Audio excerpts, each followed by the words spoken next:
میں نے اس کی بات پوری ہونے سے پہلے ہندوؤں کے انداز میں ہاتھ باندھ کر اس کا شکریہ ادا کیا اور ان کے گاڑی سے باہر آنے سے پہلے میں بلڈنگ کے گیٹ سے باہر نکل آیا۔ ان کی گاڑی بائیں جانب سے آئی تھی، میں نے بھی وہی سمت اختیار کی۔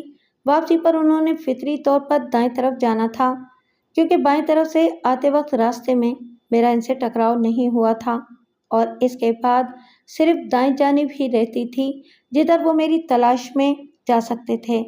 لیکن یہ حتمی بات نہیں تھی، اس کے برعکس بھی ہو سکتا تھا کہ چوکیدار سے پوچھنے پر انہیں میرے فرار کی صحیح سمت معلوم ہو جاتی۔ اس لیے تھوڑی دیر چلنے کے بعد میں نے روڈ کے بجائے گلیوں میں سفر کرنا مناسب سمجھا۔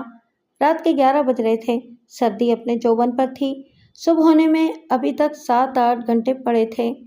گو دن کو میں کافی آرام کر چکا تھا اور اس وقت بھی نیند میری آنکھوں سے کوسوں دور تھی۔ اس کے باوجود میرا دل چاہ رہا تھا کہ سر چھپانے کے لیے کوئی ٹھکانہ مل جائے، کیونکہ بغیر پلاننگ کے امبالہ سے فرار ہونا مشکل تھا، اور اس کی سب سے بڑی وجہ اس شہر کے محل وقوع سے ناواقفیت تھی۔ اس کے ساتھ ساتھ پولیس یا خفیہ ایجنسی والے میری تلاش کس نہج پر کر رہے تھے، اس سے بھی میں ناواقف تھا۔ ٹیڑھی میڑھی گلیوں سے گزرتے ہوئے جوہی کے فلیٹ سے کافی دور نکل آیا تھا۔ اکا دکا راہگیروں کو دیکھ کر مجھے گلیوں میں اجنبیت کا احساس نہیں ہو رہا تھا۔ میں مٹر گشت کے انداز میں ٹہلتا ہوا دائیں بائیں کے راہگیروں کو گہری نظروں سے دیکھتا جا رہا تھا۔ راہگیروں میں اکا دکا لڑکیاں بھی نظر آ رہی تھیں۔ میں گلی کے آخری سرے پر ایک پولیس والے کو دیکھ کر ایک چھوٹی گلی میں مڑ گیا۔ وہ گلی آگے روڈ پر جا نکلی۔ روڈ پر سفر کرنا تو گلیوں کی نسبت زیادہ خطرناک تھا، لیکن میں نے واپس جانا مناسب نہ سمجھا۔ روڈ پر میں تھوڑی ہی دور گیا ہوں گا کہ ایک بس اسٹاپ پر ایک لڑکی کھڑی دکھائی دی۔ رات کے اس وقت اکیلی لڑکی کو دیکھ کر مجھے اچھمپا سا ہوا۔ وہ شوق کلر کی ساڑی میں ملبوس ایک قبول صورت لڑکی تھی۔ میرے قریب پہنچنے پر بجائے اس نے دائیں بائیں یا نیچے دیکھنے کے، جو کہ عموماً عورتوں کی فطرت ہوتی ہے، براہ راست میری آنکھوں میں جھانکنا شروع کر دیا۔ مجھے اس کی آنکھیں عجیب سی قسم کی دعوت دیتی محسوس ہوئیں۔ میرا واسطہ الحمدللہ اس سے پہلے کبھی بھی غلط قسم کی عورتوں سے نہیں پڑا تھا، لیکن اس کو دیکھ کر بے ساختہ میرے ذہن میں کسی کال گل کا خیال آ گیا، اور میں اس سے چند قدم ہی آگے بڑھا ہوں گا کہ میرے خیال کی تصدیق ہو گئی جب اس نے مجھے پیچھے سے پکارا۔ بابو، رات کے لیے ساتھی چاہیے؟ اس کی کھلی ڈھلی دعوت سن کر ایک بار تو میرے کانوں کی لوئیں تک گرم ہو گئیں، اور میں نے چاہا کہ اپنے قدموں کو تیز کر کے وہاں سے نکل جاؤں، مگر پھر رات گزارنے کے خیال نے میرے قدموں کو روکا، اور ایک فیصلے پر پہنچ کر میں اس سے مخاطب ہوا۔ جگہ کا بندوبست ہو جائے گا؟ وہ ایک لمحے کے لیے ہچکچائی، مگر پھر بولی، ہو جائے گا، مگر اس کے لیے علیحدہ پیسے دینے ہوں گے۔ منظور ہے، میں نے اس بات میں سر ہلا کر کہا، مگر رازداری شرط ہے۔ وہ تو آپ نہ بھی کہیں وہ ہوگی۔ یہ کہہ کر وہ میرے قریب آئی اور میرا ہاتھ تھام کر چلنے کے لیے تیار ہو گئی۔ بالکل سرد اور جذبات سے خالی لمس تھا۔ مجھے تھوڑی دیر پہلے ہونے والی جوہی کے ساتھ اپنی آخری ملاقات یاد آ گئی۔ اگر ریٹ طے کر لیتے؟ اس کے ساتھ چلتے ہوئے میں گھٹیا پن کی حد کراس کرتے ہوئے بولا۔ عام حالات میں کبھی بھی اس قسم کی گھٹیا بات میرے منہ سے نہ نکلتی، لیکن اس وقت حالات ایسے بن گئے تھے کہ مجھے اس روپ میں ڈھلنا پڑا، ورنہ عورت کی تکریم و تقدیس تو بچپن سے مجھے سکھائی گئی تھی۔ ماں، بہن، بیٹی اور بیوی جیسے مقدس رشتوں کے علاوہ میں عورت کے کسی اور روپ سے واقف نہیں تھا۔ یہ تو عملی زندگی میں قدم رکھنے کے بعد مجھے پتہ چلا کہ مرد کی عیاری نے عورت کو کئی قسم کے بھیس بدلنے پر مجبور کر دیا، اور اس پھولوں سی نزاکت اور شبنم کے قطروں جیسی پاکیزگی رکھنے والی صنف کو اتنی پستی میں گرا دیا کہ اس سے زیادہ پستی کا تصور کرنا ناممکن ہے۔ گو اس جرم میں عورت بھی مرد کے ساتھ شریک ہے، لیکن اس میں زیادہ ہاتھ مرد کا ہے، اور عورت کو اس کی سادگی نے اس جرم میں ملوث کر رکھا ہے۔ 250 کمرے کے کمرہ ہوٹل کا ہوگا؟ میں بے اختیار رک گیا، کیونکہ اس صورت میں مجھے اپنا پلان فیل ہوتا ہوا نظر آ رہا تھا۔ نہیں، میرا اپنا گھر ہے، وہ جلدی سے بولی۔ اور کون کون ہے اس میں؟ میں مطمئن ہو کر پھر اس کے ساتھ چلنے لگ گیا۔ اس سے آپ کو کوئی مطلب نہیں ہونا چاہیے، وہ سرد لہجے میں بولی۔ آپ کے لیے اتنا کافی ہے کہ ہمیں کوئی بھی ڈسٹرب نہیں کرے گا۔ سوری۔ اس کے لہجے کی ناگواری محسوس کر کے میں بے ساختہ بولا، اصل میں میرا ارادہ ہے کہ میں پوری شب ہی آپ کے ہاں گزاروں اور معاوضے میں 250 کی بجائے 500 روپے دینے کو تیار ہوں، لیکن میں پوری شب آپ کا ساتھ نہیں دے سکوں گی۔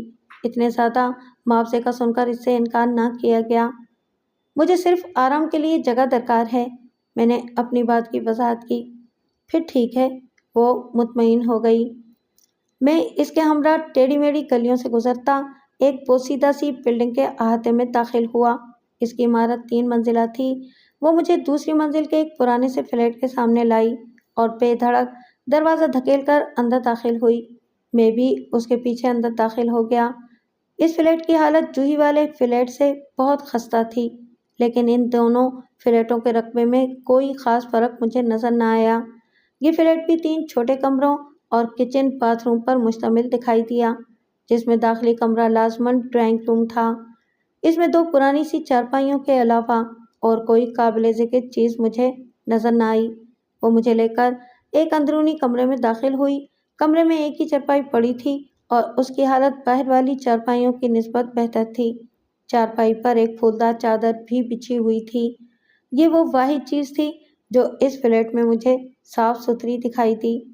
بیٹھیں، اس نے چارپائی کی طرف اشارہ کر کے کہا اور میں آرام سے چارپائی پر بیٹھ گیا، جبکہ وہ منتظر نظروں سے میری جانب دیکھنے لگی اور پھر میری جانب سے کوئی حرکت نہ ہوتی دیکھ کر بولی، میرا خیال ہے کہ آپ کا یہ پہلا موقع ہے، اور میں اس کے اندازے پر حیران ہو گیا۔ آپ کو کیسے پتہ چلا؟ مجھے، وہ آہستہ سے بولی اور ہنسی، مجھے اس طرح پتہ چلا ہے کہ آپ نے ابھی تک طے کی ہوئی رقم ادا نہیں کی ہے۔ رقم ادا نہیں کی ہے؟ میں حیرانی سے پوچھنے لگا، کیا مطلب ہے آپ کا؟ میں کوئی بھاگا جا رہا ہوں؟ بھاگنے کی بات نہیں ہے بابو، خریدار کے حوالے سے پہلے اپنا معاوضہ وصول کرتی ہوں۔ اوہ سوری، مجھے واقعی معلوم نہیں تھا۔ میں کوٹ کی اندرونی جیب سے 500 روپے نکال کر اس کی طرف بڑھاتا ہوا بولا اور اس نے چپ چاپ پیسے وصول کر لیے۔ میں ابھی آئی۔ اس کے کمرے سے نکلتے ہی میں لیٹ گیا۔ پتہ نہیں یہ چارپائی کتنے رازوں کی امین تھی۔ مجھے اس چارپائی پہ کراہیت سی محسوس ہوئی۔ میں بے اختیار اٹھ بیٹھا۔ چند لمحوں بعد ہی وہ آن موجود ہوئی اور آتے ہی بولی، بابو، آپ کے پاس صرف 1 گھنٹہ ہے، اس کے بعد میں آپ سے چلی جاؤں گی۔ اس 1 گھنٹے کے دوران آپ میری ہر بات ماننے کی مجاز ہے نا؟ میں نے پوچھا۔ بالکل، وہ مدھم لہجے میں بولی۔ اچھا تو پھر ادھر آؤ، بیٹھو، اور وہ بیٹھ گئی۔ میں نے کہا، تمہارا نام؟ اس نے کہا، شرلا۔ شادی شدہ ہو؟ ہاں، شادی شدہ ہوں، 1 بچے کی ماں ہوں۔ میرا پتی ٹیکسی چلاتا ہے اور اپنی زیادہ تر آمدنی شراب نوشی کی نظر کر دیتا ہے۔ میرا بچہ سخت بیمار ہے، ڈاکٹر نے علاج کے لیے 10,000 کی رقم طلب کی ہے۔ اسی رقم کو پورا کرنے کے لیے 1 ہفتے سے کوشاں ہوں اور ابھی تک بمشکل 2,000 جمع کر پائی ہوں۔ بس، یا اور کچھ؟ وہ تیز لہجے میں بولی۔ اب جلدی کرو تاکہ میں اپنے بچے کے پاس جا سکوں۔ تمہارا خاوند اس وقت کہاں ہوگا؟ میں اس کی بات کو نظر انداز کرتے ہوئے بولا۔ پڑا ہوگا کسی شراب خانے میں بے ہوش، وہ نفرت سے بولی۔ بس شادی کرنے اور بچہ پیدا کرنے کا شوق تھا۔ کب واپس آئے گا؟ میں اس کی بات پر مسکرا کر بولا، بھگوان جانے، کوئی مقرر ٹائم تو ہے ہی نہیں اس کا۔ اچھا ٹھیک ہے، کوئی رضائی، کمبل یا گرم چادر وغیرہ ہو تو مجھے لا کر دے دو اور اس کے بعد آپ اپنے بچے کے پاس جا سکتی ہو۔ کیا مطلب؟ وہ حیرانی سے بولی۔ میں سمجھی نہیں۔ سمجھنے کو چھوڑو اور جو کہا ہے وہ کرو۔ تو کیا آپ؟ ہاں، مجھے بالکل تمہاری حاجت نہیں اور میں سونا چاہتا ہوں۔ میں نے اسے بات پوری نہیں کرنے دی۔ چلو، جیسے تمہاری مرضی، وہ چارپائی سے کھڑے ہوتے ہوئے بولی۔ اور ہاں، آپ پہلے شخص ہیں جس کو میں اپنے گھر لائی ہوں، اس لیے صبح سویرے جلدی نکلنے کی کوشش کرنا۔ ویسے میرا پتی تو 9-10 بجے ہی واپس آ جاتا ہے، لیکن یہ کوئی حتمی بات نہیں ہے، وہ پہلے بھی واپس آ سکتا ہے۔ اور آپ کی اطلاع کے لیے عرض کرتی چلوں کہ وہ میری ان کارروائیوں سے ناواقف ہے۔ بات سنو، وہ جیسے ہی اپنی بات ختم کر کے جانے کے لیے مڑی، میں نے اسے پیچھے سے پکارا، جی؟ وہ ہلکے سے مسکراتے ہوئے پیچھے مڑی۔ شاید اس نے میرے پکارنے کا کوئی اور مطلب سمجھا تھا۔ اگر تم واقعی کسی مجبوری کے تحت اس گندگی میں ملوث ہوئی ہو تو فکر نہ کرو، سو مجھ سے اپنے بچے کے علاج کے لیے جتنی رقم چاہے لے لینا۔ کیا؟ اس کی آنکھیں حیرت سے پھیلتی چلی گئیں۔ تم اتنی رقم مجھے کیوں دو گے؟ اس سے تمہارا کوئی مطلب نہیں ہونا چاہیے، میں نے اسی کے انداز میں جواب دیا۔ نہیں، تم مجھے اتنی رقم بغیر کسی غرض سے کیوں دینے لگے؟ وہ نفی میں سر ہلاتے ہوئے بولی۔ انسانیت سے تمہارا اعتبار اتنا زیادہ اٹھ گیا ہے کہ کسی کی پرخلوص کوشش بھی غرض پر مبنی نظر آتی ہے۔ حالانکہ تم سے کسی قسم کی کوئی غرض ہوتی تو وہ میں ان پیسوں کے دینے کا وعدہ کیے بغیر ہی پوری کر لیتا۔ بہرحال تمہیں یقین نہیں آتا تو یہ لو۔ میں نے جیب میں موجود دلیر سنگھ کے دیے ہوئے پیسے نکال کر اس میں سے 10,000 کی رقم گن کر اس کی طرف بڑھاتے ہوئے کہا۔ وہ گو مگو کی کیفیت میں کھڑی رہی اور بے یقینی اس کی آنکھوں میں ہلکورے لے رہی تھی۔ یہ اصلی نوٹ ہیں، میں مسکراتے ہوئے بولا۔ اس سے پہلے کہ میرا ارادہ بدل جائے، یہ لے لو۔ میں کس منہ سے آپ کا شکریہ ادا کروں؟ وہ میرے ہاتھ سے پیسے پکڑ کر ممنونیت بھرے لہجے میں بولی۔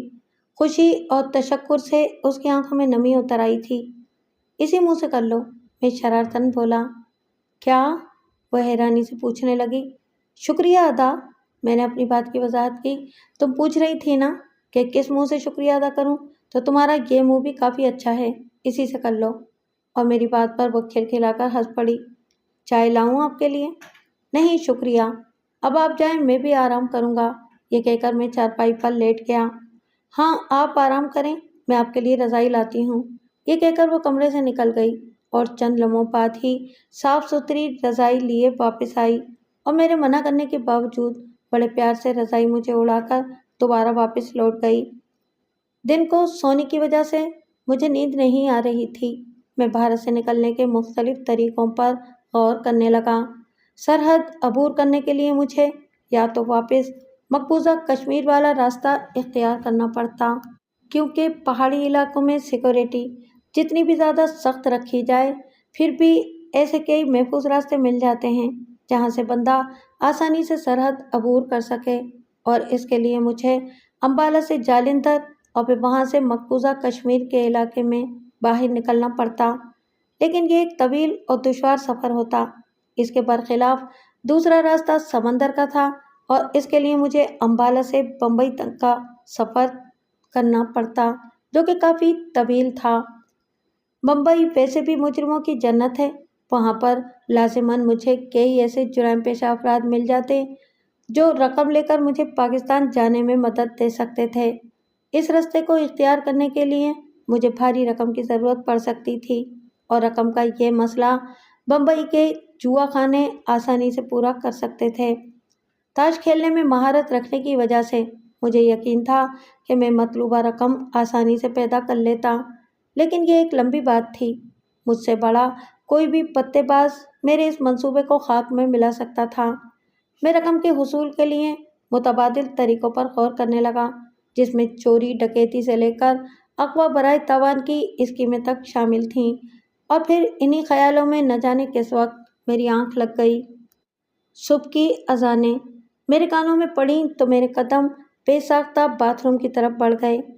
ٹھنڈے پانی سے وضو کرتے ہوئے مجھے عجیب سی فرحت کا احساس ہوا۔ کمرے میں آ کر میں نے بستر کی چادر سے فرش کو جھاڑا اور پھر ننگے فرش پر ہی نماز کی نیت باندھ کر کھڑا ہو گیا۔ انڈیا میں داخلے کے بعد یہ میری پہلی نماز تھی۔ نماز کے بعد میں نے گڑ گڑا کر اپنے گھر والوں کی خیریت کی دعا کی۔ دل کو نماز پڑھنے کے بعد بہت سکون کا احساس ہو رہا تھا۔ فرش سے اٹھ کر میں چارپائی پر بیٹھ گیا۔ پتہ نہیں شلہ کا خامد واپس آیا تھا کہ نہیں۔ بہرحال جیسے بھی تھا، میرا وہاں سے کوچ کرنے کا ٹائم ہو گیا تھا، اور میں زیادہ دیر وہاں ٹھہر کر شلہ کے لیے کوئی مصیبت کھڑی کرنا نہیں چاہتا تھا۔ میں اس ادھیڑ بن میں تھا کہ شلہ دروازہ کھول کر کمرے میں داخل ہوئی۔